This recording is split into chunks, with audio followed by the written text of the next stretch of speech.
Chapter 5, that is Section 68 to 72 of the Indian Contract Act, recognizes certain obligations entitled as of certain relations resembling those created by contract.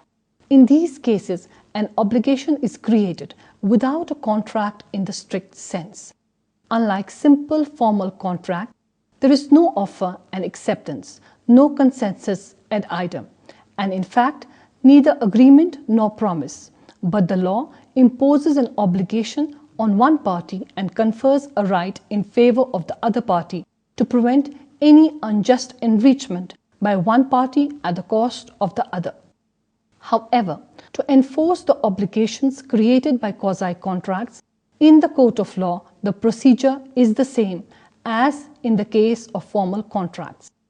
In other words, when the person fails to discharge his obligations arising out of quasi-contracts, the other party gets his legal remedies redressed as if the contract is broken.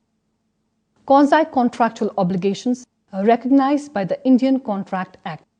There are 5 types of quasi-contractual obligations recognized by the Indian Contract Act. These are: Number 1, liability for necessaries supplied.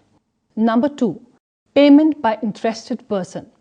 Number 3, liability to pay for non-gratuitous act. Number 4, finder of goods. And lastly, payment made or things delivered under mistake or coercion. The rationale behind quasi-contracts. The theory of unjust enrichment. The first and the most ambitious attempt to provide such a basis was made by Lord Mansfield in Moses versus Macfarlane in the year 1760. Thus, it is Lord Mansfield who is considered to be the real founder of such obligations. He explained them on the basis of the principle that law, as well as justice, should try to prevent unjust enrichment, that is, enrichment of one person at the cost of the another.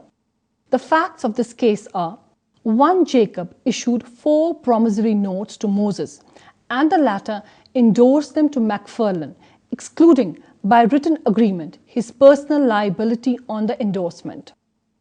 Even so, Macfarlane sued Moses on the endorsement and he was held liable despite the agreement. Moses was thus compelled to discharge a liability which he had excluded and therefore sued to recover back his money from Macfarlane. He was allowed to do so.